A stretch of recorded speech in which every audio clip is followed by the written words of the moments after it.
느헤미야 7장 1절에서 7절까지의 말씀을 제가 봉독해 드리겠습니다. 하나님의 말씀입니다. 성벽이 건축됨에 문짝을 달고 문지기와 노래하는 자들과 레위 사람들을 세운 후에 내 아우 하나니와 영문의 관원 하나냐가 함께 예루살렘을 다스리게 하였는데, 하나냐는 충성스러운 사람이요 하나님을 경외함이 무리 중에서 뛰어난 자라. 내가 그들에게 이르기를 해가 높이 뜨기 전에는 예루살렘 성문을 열지 말고 아직 파수할 때에 곧 문을 닫고 빗장을 치르고, 또 예루살렘 주민이 각각 자기가 지키는 곳에서 파수하되 자기 집 맞은편을 지키게 하라 하였노니, 그 성읍은 광대하고 그 주민은 적으며 가옥은 미처 건축하지 못하였음이니라. 내 하나님이 내 마음을 감동하사 귀족들과 민장들과 백성을 모아 그 계보대로 등록하게 하심으로 내가 처음으로 돌아온 자의 계보를 얻었는데, 거기에 기록된 것을 보면 옛적에 바벨론 왕 느부갓네살에게 사로잡혀 갔던 자들 중에서 노임을 받고 예루살렘과 유다에 돌아와 각기 자기들의 성읍에 이른 자들 곧 스룹바벨과 예수아와 느헤미야와 아사랴와 라마랴와 나하만니와 모르드게와 빌상과 미스베렉과 비그웨와 느훔과 바하나와 함께 나온 이스라엘 백성의 명수가 이러하니라. 아멘. 이제는 찬양대에서 하나님께 찬양 드리겠습니다.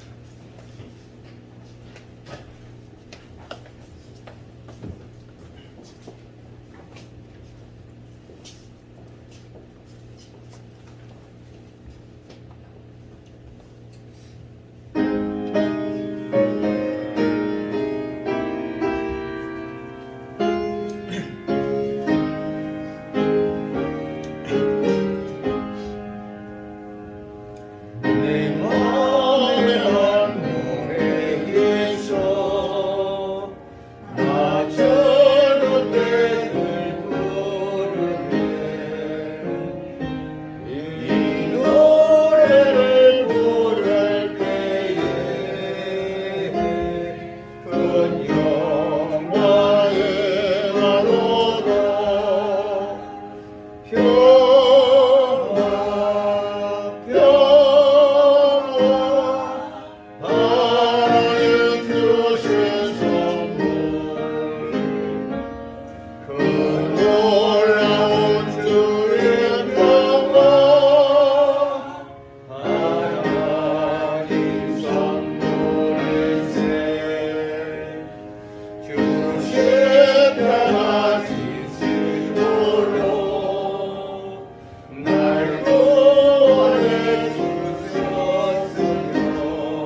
살아가면서 하나님이 우리에게 베풀어 주신 일상 하루하루 순간순간 지나는 동안이 하나님의 은혜였구나 하는 생각이 드는 거예요. 정말 그렇지 않습니까? 여러분들이 살아가고 또 건강하게 지내고 또 먹고 마시고 자고 일어나고 누리는 모든 삶들을 한번 생각해 보십시오. 내 힘으로 내 능력으로 살아간 것 같지만 하나님이 은혜를 베푸셔서 살아왔다는 거예요. 사실 내일 일 알 수 있는 사람이 있을까요? 없을까요? 한 사람도 없잖아요. 내일 일을 알 수 없다면 사람들의 마음속에 걱정과 근심과 고민이 가득해야 돼요. 근데 그것이 아니라 하나님이 오늘도 함께 하셔서 오늘 내가 또 하루를 살아갈 수 있구나 하는 그것이 마음속에 새겨지면 얼마나 감사가 되는지 몰라요. 저는 이 찬송 가사를 부를 때마다 얼마나 마음속에 감동으로 이 찬양을 부르는지 몰라요. 근데 이 찬송을 제가 아주 좋아하는 최애 찬송 가운데 하나인데 이걸 불러주시니까 너무 감사한 것 같아요. 저는 이 찬송으로 오늘 은혜를 다 받았습니다. 제가 은혜를 받았으니까 설교 안 해도 될 것 같은데 그렇지만 또 하나님 오늘 우리에게 주신 하나님의 말씀으로 우리가 더 세워지길 원하는 하나님의 마음을 함께 나누길 원합니다. 오늘 말씀의 제목은 일을 성취한 후에라는 제목입니다. 일을 성취했다, 어떤 일들을 이루었다 하면은 사람들의 마음속에는 어떤 감동과 또는 그 뿌듯함이 있잖아요. 어떤 집을 짓는다, 내가 직접 집을 짓는 거예요. 어떤 뭐 배를 만든다, 어떤 뭐 퍼즐을 맞춘다, 너무 어려운 건데 해냈어요. 그런 마음속에 어떤 마음이 들죠? 와, 내가 이것을 해내다니 감동을 하잖아요. 그런 감동과 뿌듯한 마음이 들면 어떻게 하죠? 혼자서만 즐거워하는가요? 아니잖아요. 막 누구에게 나누고 싶고 자랑하고 싶고 그렇잖아요. 봐봐 내가 이거 만들었어, 내가 이거 해냈어, 자랑하고 싶은 마음이 들잖아요. 그래서 세상에 사는 모든 사람들 마음속에는 이런 마음들이 다 똑같이 있는가 봐요. 그래서 시골길 가다 보면 간혹 현수막을 딱 붙여가지고 합격 뭐 또는 영접 뭐 이렇게 해가지고 써붙여 있는 것을 많이 봤어요. 뭐 국회의원 당선도 당선, 그럼 내가 그것을 이루어냈다. 그럼 그 일 성취했을 때 그런 뿌듯함과 감동과 감격이 있는데, 그럼 그 이후에 사실은 우리가 어떻게 해야 될까요? 그것이 인생을 살아가는 데서 너무나 중요해요.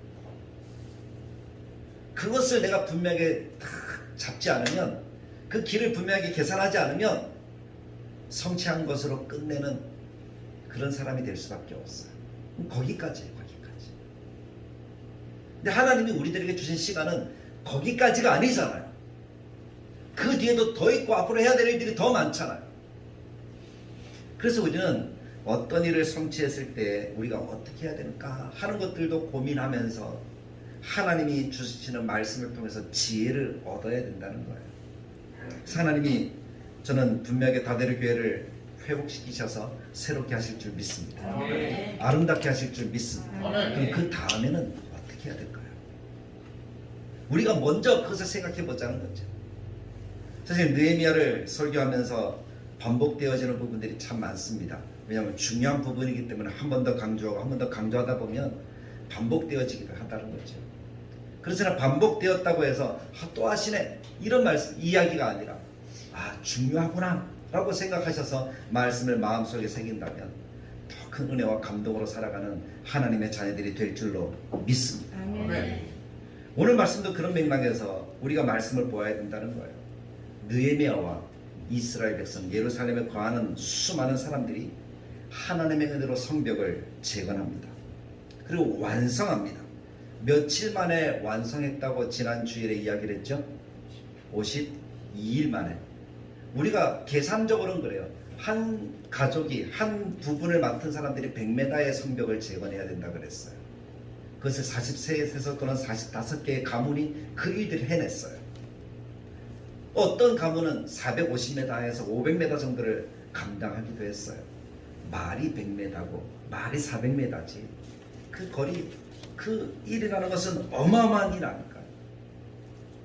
그 이 어려운 일들을 해내는데 그 일들을 할 때 수많은 어려움과 난관이 있었다는 사실을 또한 우리가 들었습니다. 많은 어려움과 방해가 있었어요. 산발락 대표적인 이름이죠. 내부적인 갈등, 힘드니까 어려우니까 교회를 세워갈 때 보면 어떤 사람은 좀 더 넉넉해도 어떤 사람은 너무나 힘들어서 잘하지 못할 때도 있습니다. 그것이 갈등의 원인이 되기도 하거든요. 외부적인 원인, 지도자들을 넘어뜨리려고 하는 그런 일들도 있었어요. 그럼에도 불구하고 성벽을 재건했습니다. 발목 잡는 그런 일이 있었지만 그것을 극복하고 하나님이 허락하신 은혜로서 아름다운 성벽을 만들어 내었다는 겁니다.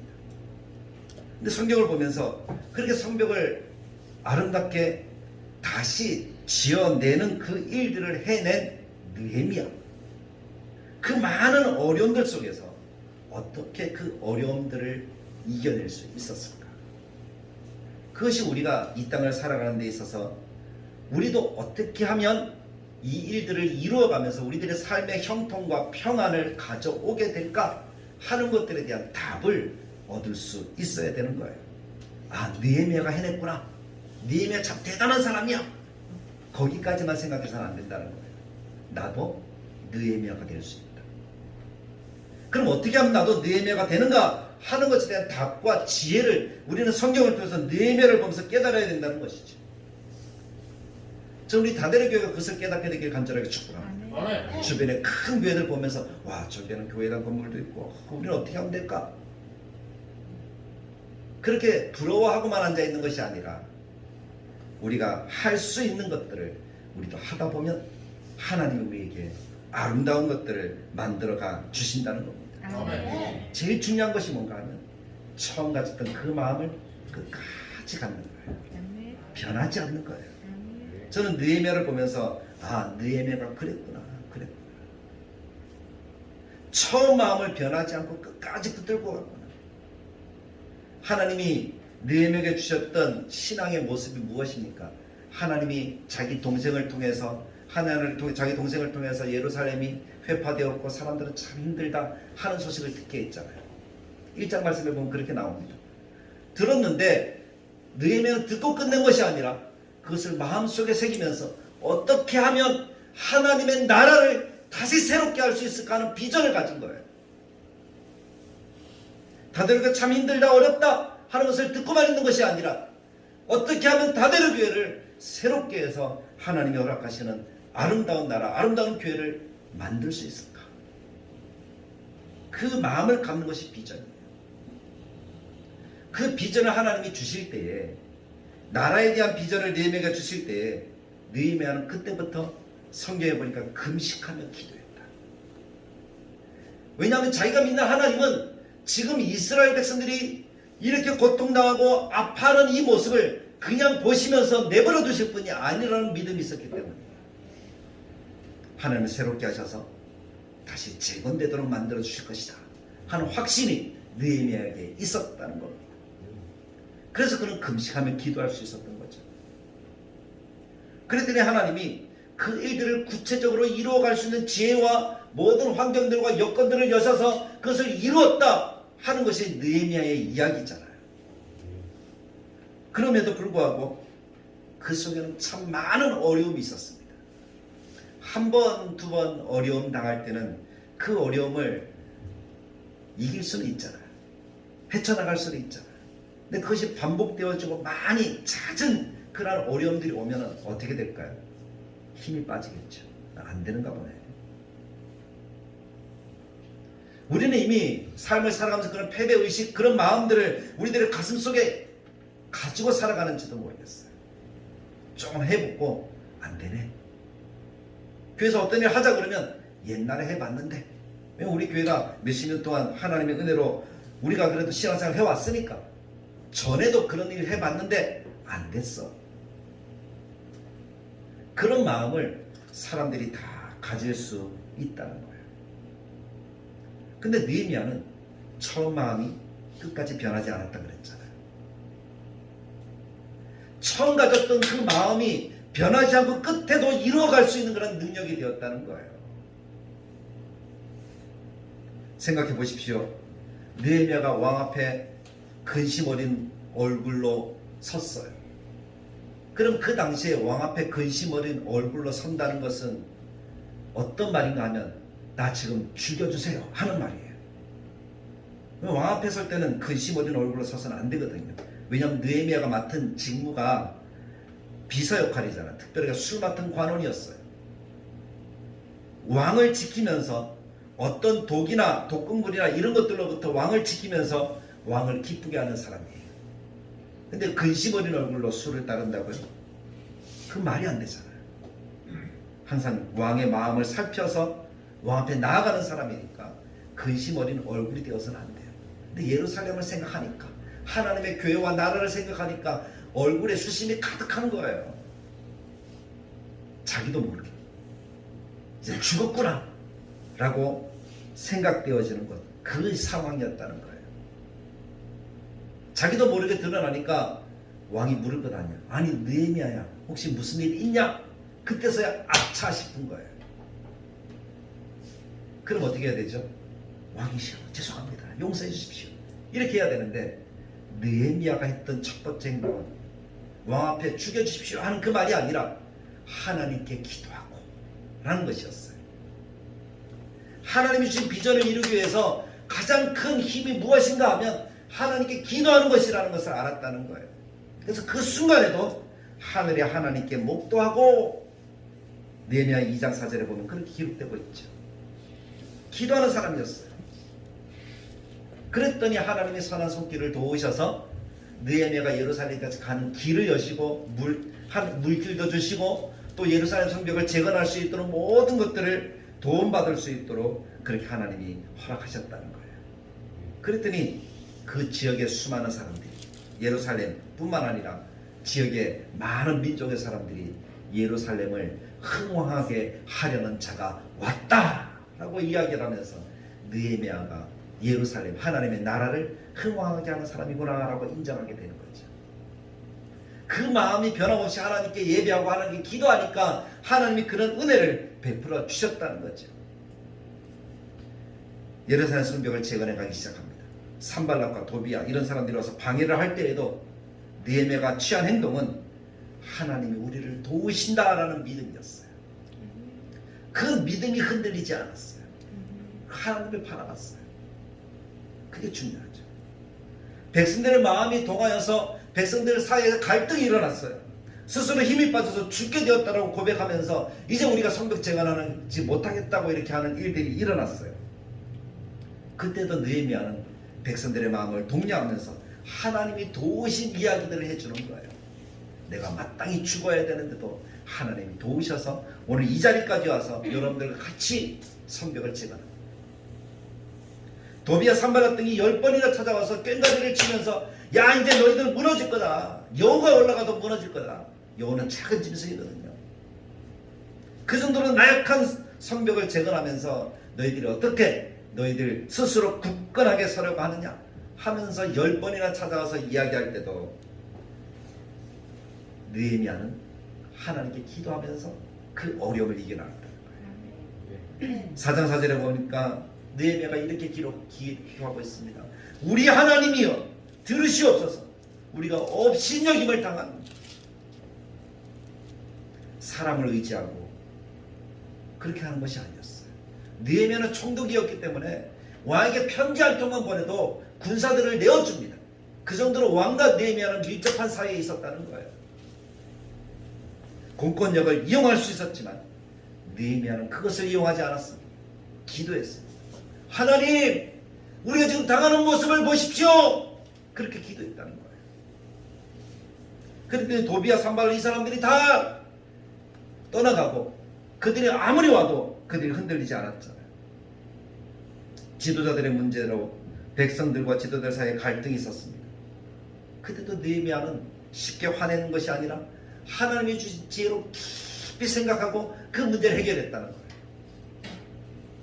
그리고 백성들 또 거짓 선지자 그다음에 도비야 이 사람들이 음모해서 느헤미야가 월권을 행한다 하는 것들을 만들어내서 또 왕을 대적하려고 한다 하는 것들을 만들어내서 할 때에도 느헤미야는 하나님께 기도하는 거예요. 하나님, 이제 내 손을 힘있게 하옵소서. 이것을 이기게 해달라고. 백성을 흔들어 놓아서 안 되니까 이제 나를 흔들어 놓으려고 한다. 내 손을 힘있게 하십시오. 그때는 하나님이 지혜를 주셔서 깨달은 즉 그는 하나님께서 보내신 바가 아니라 라고 이야기를 하는 거예요. 여기에 기록되지 않았지만 수많은 위협들과 더 많은 어려움들이 있었을 거예요. 그때도 느헤미야는 처음 가진 그 마음이 변함없이 하나님 허락하신 이 비전을 이루겠다는 그 마음을 가지고 전능하신 하나님, 온 땅의 창조주 하나님, 그 하나님께 기도하였다는 거예요. 그 하나님만 의지하였다는 거예요. 그랬더니 52일 만에 성벽이 재건되었다. 성경이 그렇게 기록하고 있어요. 하나님은 하나님께 기도하는 백성에게 하나님의 선한 역사를 이루어 주십니다. 그것이 성경입니다. 믿음입니다. 그러므로 사랑하는 성도 여러분, 우리가 기도하는 한 여러분 낭망하지 마십시오. 좌절하지 마십시오. 여러분 실망하지 마십시오. 기도하는 한 하나님이 역사를 베풀어 주실 줄 믿습니다. 어떤 일이든지 하나님 안에 있으면 형통하게 만들어 주시는 분이 우리의 하나님이십니다. 고난이 온다 할지라도 그 고난을 이기게 하실 줄 믿습니다. 성경에 보십시오. 수많은 사람들이 그런 삶들을 살아갔잖아요. 여호수아, 가나안을 정복하고 그 땅을 이겨나가야 돼요. 어려움이 많았어요. 근데 하나님이 여호수아가 기도하는 동안에 하나님이 놀라운 역사를 베풀어 주시잖아요. 가장 큰 역사가 뭡니까? 태양아 달아! 태양과 달에게 명령을 해서 지구가 도는 것이 멈추고 태양이 지구를 돌리는 것을 멈추게 하는 그러한 역사, 거의 한나절 동안 그런 역사를 만들어냈잖아요. 대적을 이기게 하시는 하나님의 놀라운 은혜, 기도하는 사람에게 주시더라. 아멘. 다윗을 생각해 보십시오. 그가 이스라엘 왕이 될 때에도 쫓겨가는 순간에도 죽음의 위협 속에도 그런 시편에 보면 하나님께 기도하고 하나님만 바라보고 하나님을 의지하잖아요. 그때 하나님이 왕을 세워주셔서 지금까지 이스라엘의 왕 하면 다윗. 그래서 이스라엘의 뭡니까? 국기에도 그 별은 다윗의 별이라고 하거든요. 하나님이 그렇게 역사하셔서 위기를 이기고 하나님께 기도하니까 하나님이 도우십니다. 요셉을 생각해 보십시오. 형제들에게 배반당하고 죽음의 위협 속에 배반당하고 신하들에게 배신당하고 그의 주인에게도 배반당하고 그런 환경 속에서도 하나님 허락하신 비전을 끝까지 붙드니까 하나님이 어떻게 하셨어요? 총리가 되게 하시고 구원자가 되게 하시잖아요. 다니엘을 생각해 보십시오. 사자굴에 가는 그 위기 속에서도 하나님께 기도할 때 하나님이 사자의 입을 막으시는 거예요.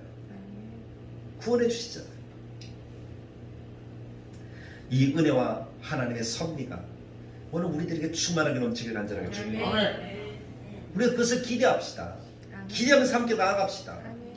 문제는 말씀을 듣고 내가 기대하지 않고 그냥 내 마음대로 살아가는 게 문제지. 기대하고 하나님께 기도하면 하나님이 놀라운 역사를 이루어 주신다는 겁니다. 느헤미야가 그것을 이루었잖아요. 성벽을 재건했습니다.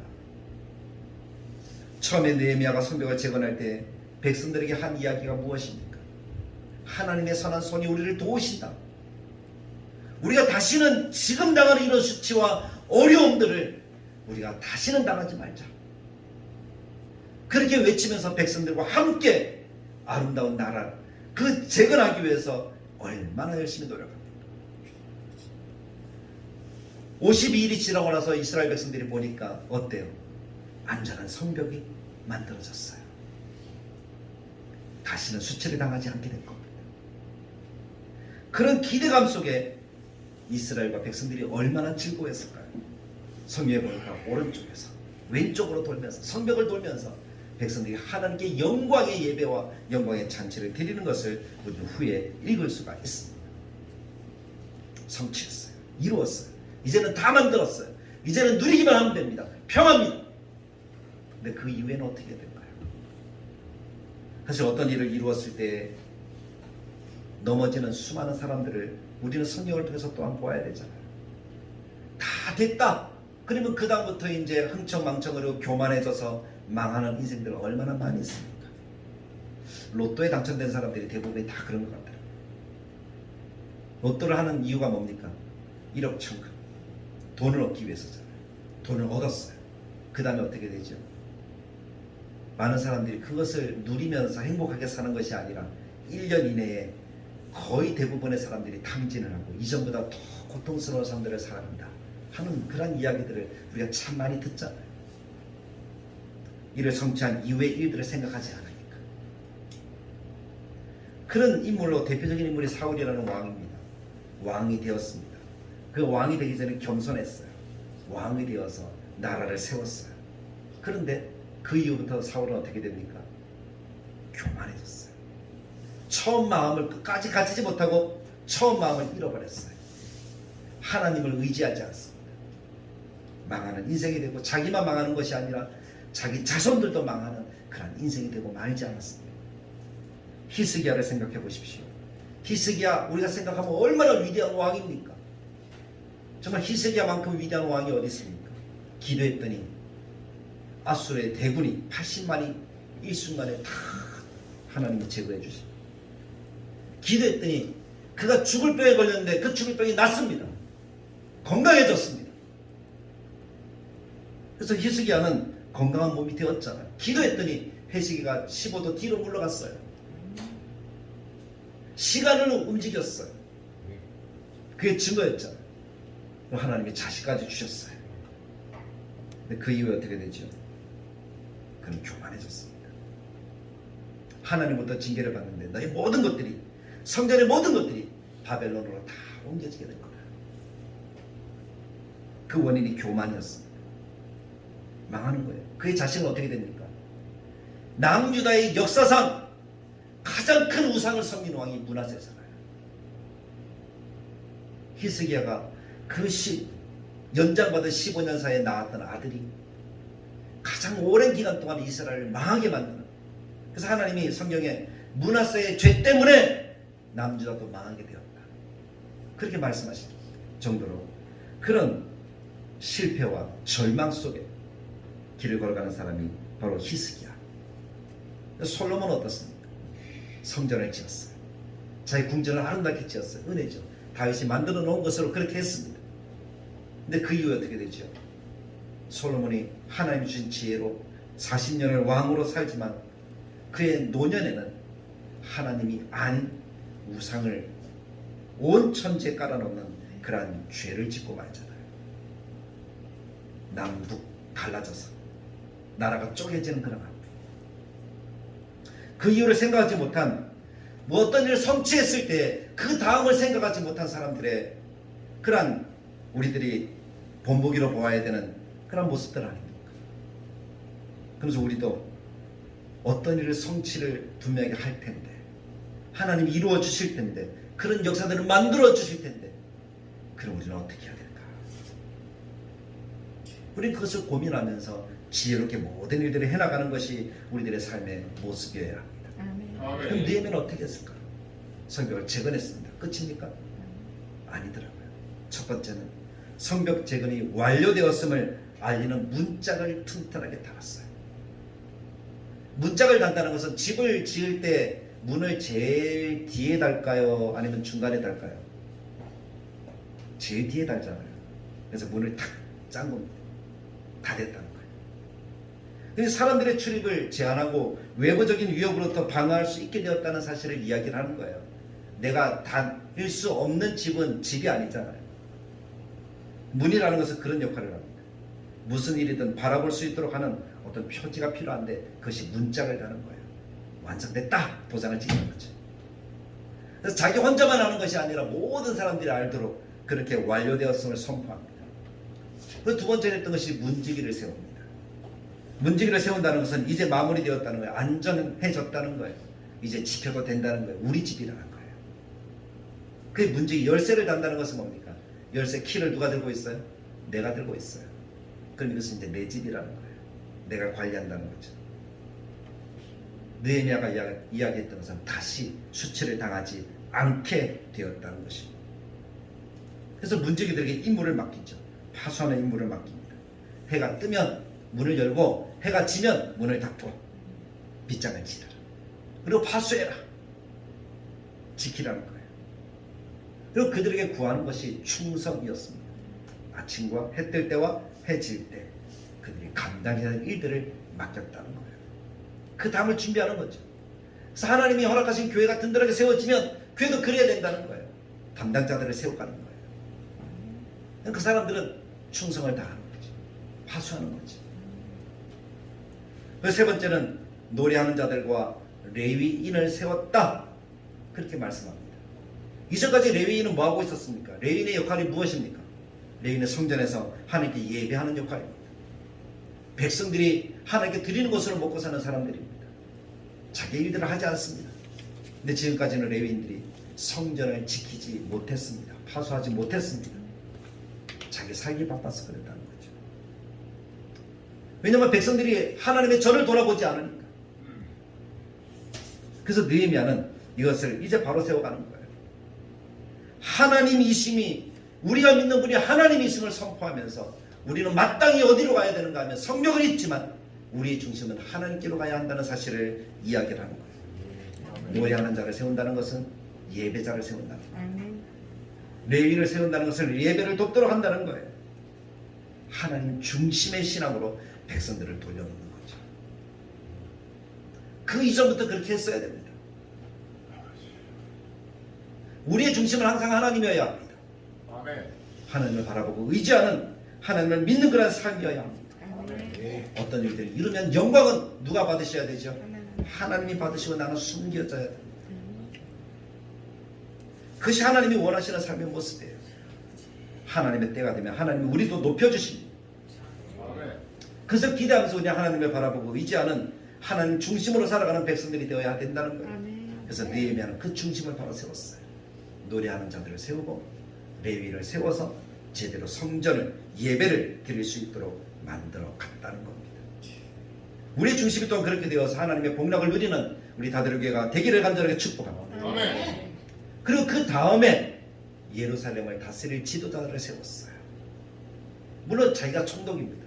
자기가 다스릴 수 있습니다. 그러나 자기는 이제 곧 어디로 가야 돼요? 바벨론 왕 앞으로 가야 되는 거예요. 그래서 그 곳을 다스릴 두 사람을 세웠는데 자기의 동생 하나니, 자기에게 예루살렘이 힘들다고 알려주었던 사람, 그리고 영문의 관원인 하나냐, 이름이 비슷하죠. 하나니, 하나냐, 두 사람을 세워서 함께 예루살렘을 세워가도록 만들었다는 거예요. 이제 완전해진 거예요.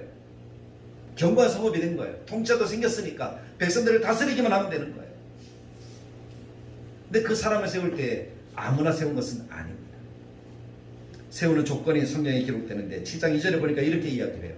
충성스러운 사람, 하나님을 경외함이 무리 중에 뛰어난 사람. 교회의 직분자를 세우는 것하고 비슷하죠. 충성스러운 사람, 하나님을 잘 믿는 사람. 잘 믿는다는 것은 하나님을 경외하는 사람입니다. 그래서 이 사람들을 세워서 백성들을 독려하고 격려해서 힘을 내도록 만들어 주었습니다.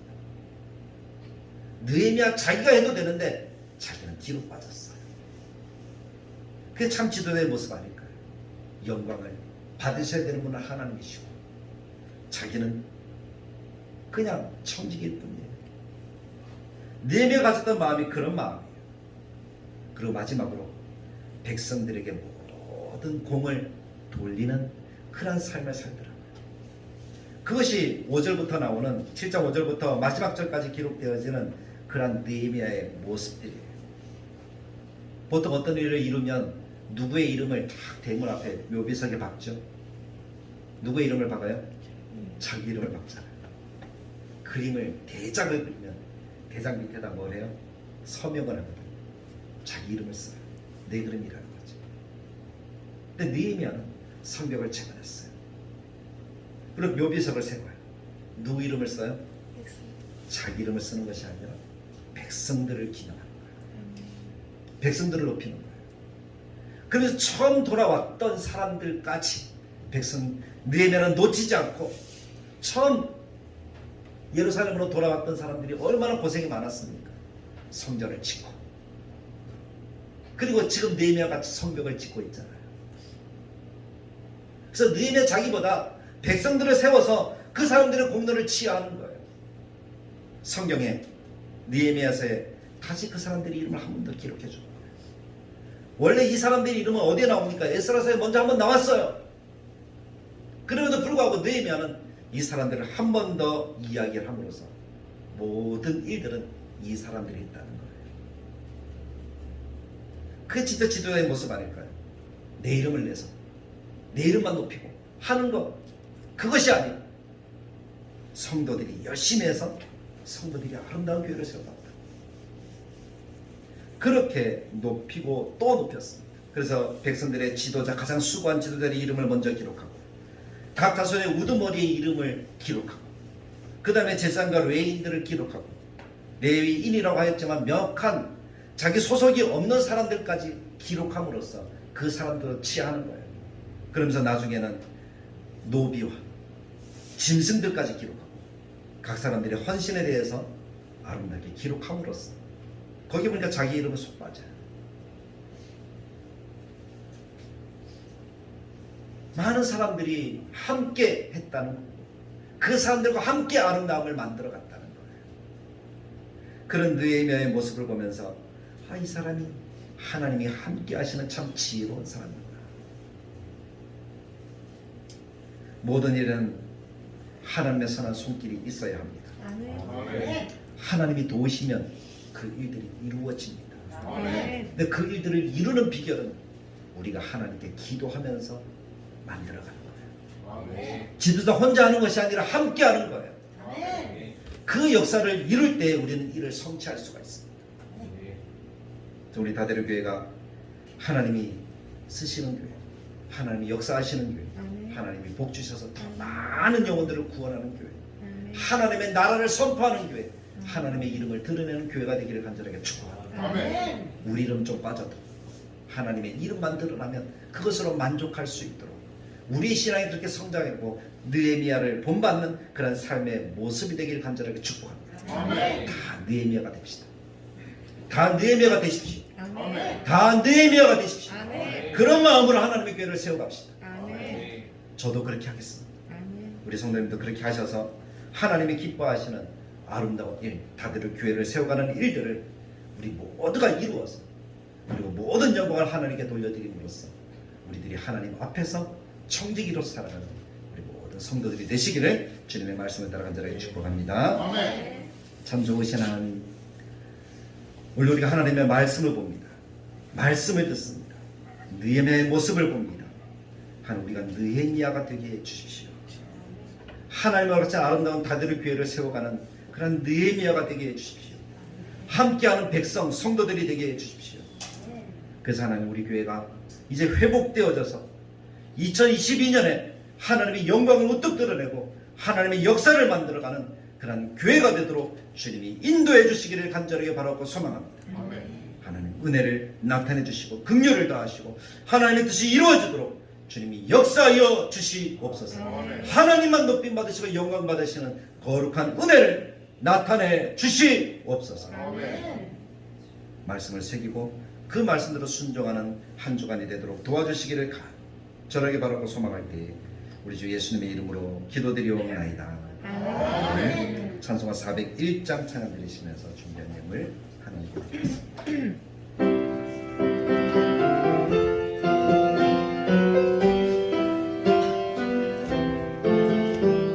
주의 곁에 있을 때 마음이 든든하오니 주여 내가 살 동안 인도하여 주소서. 주여 주여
귀한 예물 드립니다. 참 좋으신 하나님, 은혜를 감사합니다. 지난 한 주간도 함께 하시고 코로나로 인하여 힘들어하는 가운데도 우리들을 지켜주시고 건강하게 하시고 오늘 이렇게 예배하도록 도와주셔서 감사합니다. 코로나로 인하여 오늘 예배에 참석하지 못한 성도들이 있습니다. 하나님 그들 가운데도 함께 하셔서 주님이 허락하신 은혜와 주님이 허락하신 사랑과 주님이 허락하신 긍휼로서 아름다운 삶이 되도록 주님이 도와주시고 하나님의 복을 더하셔서 다음에는 마치 않고 함께 예배할 수 있도록 은혜를 베풀어 주시옵소서. 하나님 특별하게 하나님께 드린 귀한 예물들 주님이 받으시기를 원합니다. 주 이런 것을 드리오니 주님 받으셔서 하나님이 기뻐하시는 선하고 아름다운 뜻대로 하나님 우리가 과부의 2렙돈을 드리는 심령으로 날마다 하나님 앞에 감사로 드릴 수 있도록 도와주시고 건축 헌금을 드리오니 하나님의 교회를 세우시며 아름답게 하시고 성경금을 받으셔서 하나님의 뜻이 온전하게 이루어지고 이 땅에 하나님이 베푸시는 놀라운 역사들을 하나님 만들어가도록 도와주옵소서. 11조 예물을 드립니다. 하나님의 것입니다. 하나님 받으시옵소서. 하나님 영광 받으시옵소서. 하나님의 것입니다. 우리에게 베풀어 주시는 은혜와 긍휼이 가정마다 직장마다 환경마다 또한 우리에게 하는 모든 일에 충만하게 넘쳐서 더 많은 것들로 하나님께 드릴 수 있도록 도와주옵소서. 감사금을 드립니다. 범사에 감사해서 드리며 하나님의 은혜로 예배하게 하셔서 감사하고 하나님의 사랑으로 가정을 항상 지켜주심이 감사하고 은혜가 감사하고 하나님 영광 돌리는 그 마음들 주님이 받으셔서 더 큰 감사와 하나님께서 받으신 합당한 내용들이 우리들 가운데 끊이지 않도록 도와주시옵소서. 양식이 끊이지 아니하고 하나님 물질로서 더 충만한 복을 받아 누리도록 우리 모두를 또 다대를 교회를 주님이 도와주시기를 간절하게 바라고 소망할 때에 예수님의 이름으로 기도드리옵나이다. 이제는 우리 주 예수 그리스도의 은혜와 하나님의 사랑과 성령님의 감동 축복하시는 역사가 이 시대의 느헤미야가 되어서 아름다운 교회를 세워가기를 원하는 주님의 백성들 머리머리 위에 교회 위에 영원히 함께 계실지어다. 아멘.